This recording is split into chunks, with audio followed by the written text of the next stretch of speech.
आइए कहानी एक्सप्रेस के साथ एक सफर पर, जहां हर स्टेशन पर मिलेगा आपको एक ऐसा अनुभव जो आपके दिल को छू जाएगा।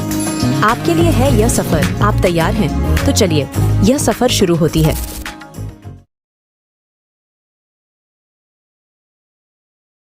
श्रुति अपने माता पिता के साथ और उसका छोटा भाई हर्षित के साथ मेरठ में रहती है।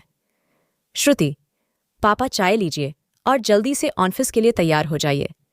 पापा चाय पीने के बाद, पापा, अच्छा बेटा, हर्षित आता ही होगा, उसे बोल देना। मैंने तुम्हारे और हर्षित के नौकरी के इंटरव्यू के अप्लाई किया था, तो शर्मा जी पूछ ले उन फार्म का क्या हुआ। इतना कहकर उसके पिता ऑफिस के चले जाते। है श्रुति? ठीक है पापा। श्रुति अपने काम में व्यस्त हो जाती है। तभी हर्षित आता है। हर्षित, अरे श्रुति पापा कहाँ है, मुझे उन्हें खुशखबरी सुनानी है। श्रुति पापा ऑफिस गए हैं, पर तू कहाँ था? खैर, पापा ने बोला है शर्मा अंकल के पास जाकर इंटरव्यू के फार्म के बारे में जानकारी करनी है। हर्षित, अरे मैं वही गया था, उन्होंने कहा। मैंने फार्म अप्लाई कर दिया था, उसमें सिर्फ मेरा फार्म नहीं जा पाया था, पर तेरा काम हो गया। और पता है, तुम्हें इंटरव्यू के लिए 30 तारीख को दिल्ली जाना है और वहीं पर तेरी नौकरी लगेगी। श्रुति, सच? हर्षित, हाँ भाई। सुन, पार्टी तो बनती है, पर माँ कहाँ है? श्रुति, जरूर भाई, सबको पार्टी दूंगी। माँ अभी मंदिर गई है। तभी माँ भी मंदिर से वापस आ जाती है और हर्षित माँ को सारी बात बताता है। माँ, बहुत अच्छी बात है, पर वहां श्रुति रहेगी कैसे अकेले एक अजनबी शहर में अनजाने लोगों के बीच में? नहीं नहीं, मैं नहीं भेज सकती अपनी बिटिया को ऐसे अनजानों के बीच में। ये यही रहेगी हर्षित, उसकी आप चिंता न करो माँ। माँ गुस्से में, तू चुप रह, जानता भी है लोगों को तुझमें समझ भी है। तू तो क्या, अभी तो श्रुति को भी इतनी समझ नहीं है। मैंने बहुत दुनिया देख रखी है। इतना कहकर माँ रसोई में चली जाती है। श्रुति मायूस हो जाती है। हर्षित श्रुति से, अरे तू क्यों चिंता करती है? पापा से बात करेंगे, उनकी बात कोई नहीं कटेगा श्रुति। पर पापा भी न माने तो? हर्षित, जरूर मानेंगे। अगर ये सब नहीं कराना था, फार्म क्यों डाला पापा? जरूर सुनेंगे हमारी बात। शाम को पापा जब घर आते तो सारी बात हर्षित पापा को बताता है। पापा कहते हैं, बिल्कुल श्रुति को जाना चाहिए, वो जरूर जाएगी। तभी माँ आती है। माँ, क्या कह रहे हो? तुम भी बच्चों की बातों में आ गए। आखिर कहाँ रहेगी? अकेली लड़की नौकरी क्यों करेगी? अभी उसे पराये घर भी जाना है। घरेलू काम सीख ले, वही काफी है उसके लिए। पापा, अरे अब चुप भी करो, तुम बेवजह बोले जा रही हो। और क्या मतलब है? तुम्हारा लड़की सिर्फ चूल्हा चौका तक ही सीमित है। आखिर उसके भी कोई सपने हैं। फिर किस्मत कब जाने कहाँ बदल जाए। अपने पैरों पे खड़ी हो जाएगी। कम से कम उसे किसी के सामने हाथ तो फैलाना नहीं पड़ेगा। हम कब तक साथ रहेंगे? उसके साथ भगवान न करे उसके या उसके पति के साथ कुछ गलत हो जाए। अपना और अपने बच्चों का ख्याल तो रख लेगी। वो दिल्ली जाएगी, यही मेरा अंतिम फैसला है। आखिर हम कब तक पुराने रीत रिवाज पड़े रहेंगे? हमें इन सब से ऊपर उठना है। रही रहने की बात वो मुझ पे छोड़ दो। अभी तक आपने पढ़ा कि श्रुति अपने माता पिता के साथ मेरठ में रहती है। उसकी जॉब इंटरव्यू के लिए दिल्ली जाना है, लेकिन माँ इस फैसले के सख्त खिलाफ है। लेकिन पापा उसे भेजना चाहते हैं। अब आगे श्रुति के पिता श्रुति से, बेटा जरा फोन देना। पिता अपने दोस्त गुप्ता को फोन करते हैं। श्रुति के पिता, हेलो गुप्ता जी। नमस्कार गुप्ता जी। नमस्कार शुक्ला जी। कहिए कैसे है आप? श्रुति के पिता, बढ़िया है जी। गुप्ता, बताइए कैसे याद किया श्रुति के पिता? अरे हम कह रहे थे, अपनी बिटिया श्रुति का इंटरव्यू है, दिल्ली में उसके रहने के बारे में सोच रहा था। सुना आपके कुछ जानकार है जो दिल्ली में रहते हैं, तो उसे कोई सस्ता कमरा किराए पर दिला दीजिए। गुप्ता जी, कहाँ पे है? इंटरव्यू फोन स्पीकर पे था तो श्रुति ने तपाक से जवाब दिया, जी नई दिल्ली। श्रुति के पिता, जी बिटिया नई दिल्ली बोल रही है गुप्ता जी। अरे अपनी नीतू भी तो वहीं रहती है, पटेल चौक में उसी के पास रह ले। वो भी अकेली है, उसका भी मन लगा रहेगा। फिर एक अच्छे दोस्त है, दोनों साथ में पढ़े भी है। श्रुति के पिता, ये तो बहुत अच्छी बात है। ठीक है, बहुत बहुत धन्यवाद जी। गुप्ता जी, अरे इसमें धन्यवाद की क्या बात, हम आखिर इंसान ही है, एक दूसरे के काम आना ही कर्तव्य है हमारा। ठीक है, हम बिटिया से बोल देते हैं कि श्रुति आ रही है। श्रुति के पिता, ठीक Gupta ji. Okay, phone cut जाता है। श्रुति के पिता, ठीक है बेटा, तुम तैयारी कर लो, कल सुबह ही दिल्ली चले जाओ, ताकि सब पहले से समझ लो। जाके कोई दिक्कत हो तो बेझिझक हमें बताना। अगली सुबह श्रुति दिल्ली के लिए रवाना होती है। हर्षित स्टेशन तक छोड़ने आया हर्षित, थोड़ा सा दुखी मन से। मेरा मन था तुम्हें दिल्ली तक छोड़ने का, यही तक ही सीमित है। श्रुति हर्षित को गले लगा लेती है, वो भी कुछ उदास हो जाती है। श्रुति, ठीक है, अब तुम भी मन लगा के पढ़ाई करना, फिर तुम भी दिल्ली आना, फिर दोनों भाई बहन साथ रहेंगे। हर्षित, बाएं दीदी श्रुति। बाएं इधर ट्रेन का अनाउंसमेंट हुआ। ट्रेन अपनी गति बढ़ाते हुए चल दी। सब साए की तरह छूटता जा रहा था। कितना अजीब लगता है जब कोई अपनों से दूर जाना होता है। मेट्रो पकड़कर वो पटेल चौक जाने लगी। तभी वो नीतू को फोन करती है। श्रुति, हेलो। नीतू, कैसी हो और कहाँ हो नीतू? मेरी छोड़ो, तुम बताओ कहाँ हो? मैं नई दिल्ली से निकल चुकी हूँ, अभी अभी राजीव चौक पे रुकी है। मेट्रो ठीक है, अगले स्टेशन में गेट नंबर 1 निकलना। मैं तुम्हें वही मिलूंगी श्रुति। ठीक है, फोन कट कर देती है। अगले स्टेशन पे श्रुति उतरकर मेट्रो स्टेशन के बाहर निकलती है। देखती है नीतू एक लड़के के साथ उसका इंतजार कर रही होती है। श्रुति खुशी से नीतू के गले लग जाती है। हेलो नीतू, कैसी है तू? नीतू, बस बढ़िया, तू बता श्रुति? ठीक है नीतू, इनसे मिलो, ये रवि। श्रुति, रवि? नीतू, हाँ, मेरे पास की बिल्डिंग में ही रहते, इनका भी इंटरव्यू कल ही नई दिल्ली में है। श्रुति, अच्छा, ये तो अच्छी बात है। रवि, रिक्शे वाले को आवाज देकर रोकता है। आइए, सभी लोग घर में चलकर बात करते दोनों। हाँ हाँ चलो नीतू, पापा ने फोन पे हमें बताया था कि श्रुति आ रही तुम्हारे पास। मैंने कहा, इससे अच्छा क्या होगा श्रुति, वास्तव में बहुत अच्छा हुआ। इसी बहाने कम से कम मिल तो लिए, वरना कहाँ कॉलेज के बाद से कहाँ मिल पाए थे। नीतू, अरे पढ़ाई पूरी करने के बाद हम रुक ही कहाँ पाए थे, घर में उसके बाद ही दिल्ली आ गए थे। नीतू, रिक्शे वाले से, भैया यही रोक दो, रिक्शे वाले को पैसे देकर घर चलती है श्रुति। अरे रवि जी, तुम्हारा दिल्ली किस कंपनी में इंटरव्यू है?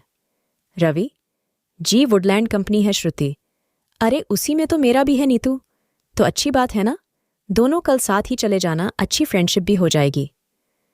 श्रुति, हम अगली सुबह दोनों इंटरव्यू सफल हो जाते हैं। श्रुति काफी खुश अपने माता पिता को खुशखबरी सुनाती है। नीतू, ये अच्छा हुआ कि दोनों की एक ही जगह जॉब लग गई, अब दोनों का एक साथ ही आना जाना होगा, दोनों को अच्छे से दोस्ती कर लेनी चाहिए। रवि काफी हडसम लड़का है। श्रुति, क्या तुम भी हैंडसम की रट लगाए हो? हैंडसम है? जरूरी तो नहीं कि दिल का अच्छा हो, किसी से अचानक एक बार में दोस्ती कैसे कर ले? नीतू, अरे बहुत ही अच्छा स्वभाव है, कानपुर का ही तो है श्रुति, वो तुम्हारे लिए अच्छा होगा। जरूरी नहीं वो मेरे लिए भी अच्छा हो। खैर, मुझे लगेगा अच्छा तो मैं खुद ही दोस्ती कर लूंगी। रही बात साथ जाने की, तो चले, सभी को अपने पैरों पे चलकर जाना है। नीतू, तुम तो बुरा मान गई श्रुति। अरे नहीं भाई, मैं तो अपनी बात रख रही थी। कुछ दिनों बाद अब श्रुति का फोन बजता है। उसके पिता का फोन था। श्रुति के पिता बेटा शर्मा अंकल है, उन्हीं के बेटे मयंक के साथ तुम्हारी शादी फिक्स कर दी है। हम दोनों की दोस्ती रिश्तेदारी में बदल जाएगी। श्रुति, अरे पापा, आप तो बहुत जल्दी कर देते हो। अभी तो? श्रुति के पापा, हर माँ बाप की इच्छा होती है, उसके जीते जी अपने बच्चों की शादी कर दे। फिर भाई भी तो है, उसकी शादी भी करनी है। मैंने लड़के की फोटो तुम्हारे व्हाट्सअप कर दी है। वैसे तुम दोनों एक दूसरे को अच्छी तरह जानते ही हो, उम्मीद है न नहीं करोगे। फोन कट जाता है, तभी रवि आता है। रवि, कहाँ हो तुम? न जाने कब से तुम्हें ढूंढ रहा हूं। श्रुति, यही तो थी, पापा से बात कर रही थी। रवि, मुझे तुमसे एक बात कहनी थी, बहुत दिनों से कहना चाह रहा था, पर कभी तुम्हारे पास मेरी बात सुनने का टाइम नहीं था, कभी मैं कह नहीं पाया, लेकिन आखिर कब तक ऐसे चलता। मुझे उम्मीद तुम मेरी बात को सुनकर गुस्सा नहीं करोगे। श्रुति, अब बोलोगे भी। रवि, मैं तुमसे शादी करना चाहता हूं, हमें तुम्हारा हर फैसला मंजूर है, पर इतना वादा तो जरूर करना होगा कि अगर तुम्हें इस रिश्ते से ऐतराज है, दोस्ती कभी नहीं छोड़ोगे। मेरे घर वाले भी तैयार है, बस तुम्हारी मर्जी का इंतजार है। तुम्हें जितना वक्त चाहिए ले लो। इतना बोल के रवि वहां से चला गया। श्रुति उसे रोकना चाहती थी, पर हिम्मत नहीं हुई। अभी तक आपने पढ़ा कि श्रुति के पिता के दोस्त गुप्ता जी से कहकर श्रुति को दिल्ली भेज देते हैं। इधर श्रुति को एक ऑफिस में काम मिल जाता है और श्रुति के पिता श्रुति की शादी शर्मा जी के लड़के के साथ तय कर देते हैं। श्रुति को भी ये बात बताते हैं कि तुम्हारी शादी हमने तय कर दी है। इधर श्रुति का दोस्त रवि उसे प्रेम का इजहार कर देता है। अब आगे उसके जाने के बाद श्रुति फिर रवि को फोन करती है। श्रुति, हेलो, तुम बिना रुके हुए चले क्यों गए? तुम्हारा स्वभाव बहुत अच्छा लगा। हमें तुम हमेशा दूसरों को मदद करते हो, वो भी निस्वार्थ भाव से। यही बहुत अच्छा है जो व्यक्ति दूसरों की मदद करता है। वो अपनों का ख्याल बहुत अच्छी तरह से रखेगा। तुमसे शादी करना बहुत किस्मत की बात, पर शायद मेरी इतनी अच्छी किस्मत नहीं। खैर देखो, मेरी किस्मत क्या अनोखा मोड़ लेती है। तुम्हारे आने से पहले मैं अपने पापा से बात कर रही थी और उन्होंने मेरी शादी कहीं और फिक्स कर दी है। हम तुम सिर्फ एक दोस्त ही है। मैं अपने घर वालों के विरुद्ध नहीं जा सकती, मुझे उन्हें हाँ करना होगा। रवि, ठीक है, हम एक अच्छे दोस्त तो हो सकते हैं। श्रुति, हाँ बिल्कुल। इधर श्रुति अपने पापा को फोन कर हाँ बोल देती है। तभी पलटकर देखती है कि नीतू उसकी सारी बातें सुन रही होती है। श्रुति, अरे नीतू, तू कब आई? नीतू, जब तुम रवि से बात कर रही थी। श्रुति, तुम्हें नहीं लगता कि तुम कुछ जल्दी निर्णय ले रही हो?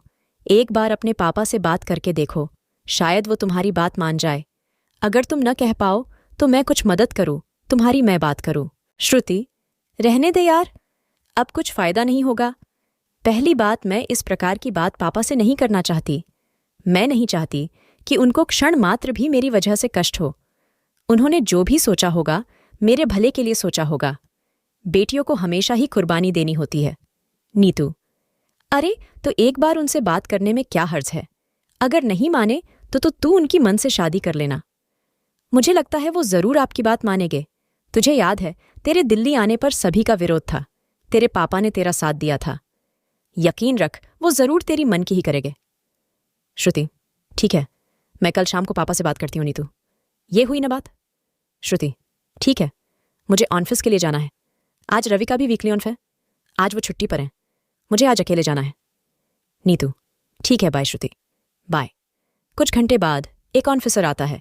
ऑफिसर, श्रुति यही रहती है? नीतू, जी हाँ, बताइए क्या बात है? ऑफिसर, श्रुति का रोड एक्सीडेंट हो गया है। कुछ स्थानीय लोगों ने उसे एम्स में ले गए हैं। उसे बहुत ज्यादा चोट लगी है। नीतू श्रुति के पिता और रवि को फोन करती है और रवि नीतू अस्पताल के लिए रवाना होते हैं। नीतू रिसेप्शन में। श्रुति नाम की पेशेंट किस रूम में है लेडी? जी रूम नंबर 40 में। दोनों दौड़कर रूम में पहुंचते हैं। तभी रूम से नर्स निकलती है। रवि, सिस्टर श्रुति, कैसी है नर्स? आप कौन जी? रवि, हम दोस्त हैं उसके नर्स। अभी कुछ कह नहीं सकते हैं, हालत बहुत नाजुक है। अभी ऑपरेशन का खर्चा तो सरकार उठा लेगी, लेकिन दावा तुम्हें ही लानी पड़ेगी। अरे रामू, इनसे फार्म की सारी फैसिलिटी पूरी करा ली रामू। ठीक है सिस्टर नर्स। नीतू से कहती है, आप फार्म भर लीजिए और दवा का इंतजाम भी कर लीजिए।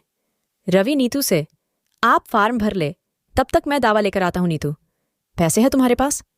रवि, हाँ है, आप चिंता न करो नीतू, मैं ये कह रही हूं कुछ पैसे डाल लो, जरूरत पड़ सकते हैं। रवि, नहीं अभी है, आप पैसे अभी अपने पास रखो, हमें जरूरत होगी तो हम मांग लेंगे। नीतू, ठीक है। तभी से श्रुति के पापा और शर्मा जी भी आ जाते हैं।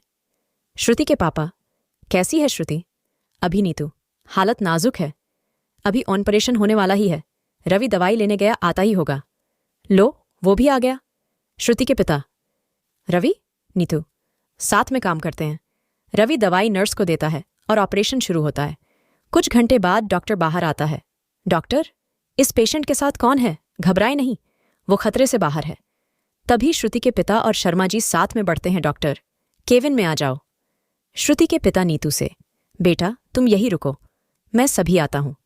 नीतू, ठीक है अंकल जी। केविन में। डॉक्टर, देखिए लड़की को बचाना बहुत ही मुश्किल हुआ। इसे कुछ घंटों में होश आ जाएगा, लेकिन अब ये कभी भी मां नहीं बन सकती, क्योंकि इसके गर्भाशय में काफी चोट पहुंची। अगर ये कभी मां बनी तो ये लड़की बच नहीं सकती है। होश आने के बाद आप उससे मिल सकते हैं। अभी 1 हफ्ते अस्पताल में और रहेगी। श्रुति के पिता के मानो पैरों के तले जमीन खिसक गई। खुद को संभालते हुए दोनों बाहर आकर बेंच पर बैठ जाते हैं। तभी नीतू और रवि दोनों दौड़कर श्रुति के पिता के पास आते हैं। नीतू, क्या हुआ अंकल? क्या बताया डॉक्टर ने? श्रुति के पिता, अरे बेटा हम तो बर्बाद हो गए। रवि, क्या हुआ अंकल बताओगे? भी श्रुति के पिता, श्रुति अब कभी भी मां नहीं बन पाएगी। नीतू, श्रुति कैसी है ये बताओ, डॉक्टर बाहर निकलते हुए कहते हैं। श्रुति ठीक है, कुछ देर बाद मिल सकते हो आप लोग। नीतू थैंक्स डॉक्टर साहब। लेकिन अंकल आप चिंता न करें, श्रुति ठीक है। और क्या चाहिए श्रुति के पिता? पर मैंने उसकी शादी तय कर दी थी। अब उसकी शादी कैसे होगी नीतू? आप चिंता न करें, जो शादी करेगा वो अनाथ आश्रम से बच्चा गोद ले लेगा। शर्मा, ऐसे कैसे बोल रही? तुम बच्चे तो अपने कुल के सही होते हैं, वहीं मोक्ष के मार्ग होते हैं। बिना बच्चों के कैसे घर चलेगा? मेरे बेटे की शादी इनकी लड़की से होने वाली थी, पर हमें भी अपने बेटे के लिए दूसरी लड़की देखनी होगी। मैं ये शादी हरगिज नहीं कर सकता। नीतू, मोक्ष की प्राप्ति के साधन बच्चे नहीं, अच्छे कर्म होते हैं शर्मा जी। शर्मा, आजकल के बच्चों को पता नहीं क्या हो गया, बुजुर्गों से बहस करते हैं।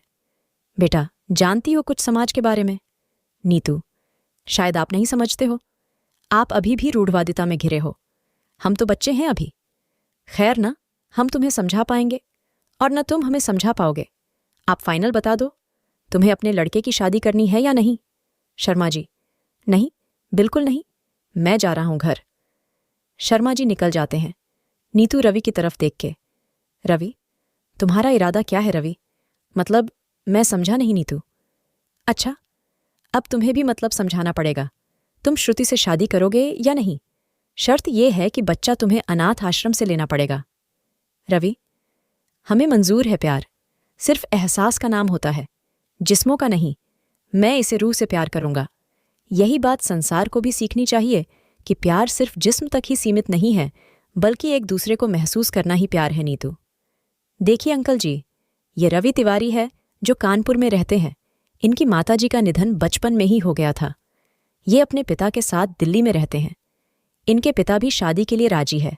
आपकी बेटी से ये प्रेम भी करते हैं, इन्होंने इजहार भी किया था, पर आपकी बेटी आपके विरोध में नहीं जाना चाहती थी, इसलिए उसने इनको माना कर दिया था। अब आप हाँ कर दीजिए। श्रुति के पिता, बच्चों की खुशी में भी मेरी खुशी है। तभी अचानक नर्स आती है। नर्स, आपकी बेटी को होश आ गया, आप उनसे मिल सकते हैं। सभी लोग श्रुति से मिलते हैं। श्रुति और रवि की शादी बड़े धूमधाम से होती है। शादी के 1 साल बाद दोनों बच्चा गोद ले लेते हैं। बस इतनी सी थी ये कहानी। मिलते हैं एक नई कहानी के साथ। रचना आपको कैसी लगी जरूर बताएं। पूरी वीडियो देखने के लिए आपका बहुत बहुत धन्यवाद। अगर आपको हमारी कहानियां पसंद आ रही हैं तो वीडियो को लाइक करें और हमें आपकी मदद की बहुत ज़रूरत है। हमारे चैनल में सब्सक्राइबर बहुत कम है, तो हमारे साथ जुड़िए, हमारे चैनल को सब्सक्राइब करिए। इससे हमें और भी अच्छे कहानियां बनाने के लिए मोटिवेशन मिलेगी और आप और बेहतरीन कहानी सुन पाएंगे। आप और भी बेहतरीन शानदार कहानियां सुनना चाहते हैं तो हमारे चैनल कहानी एक्सप्रेस को सब्सक्राइब करना ना भूलें। धन्यवाद।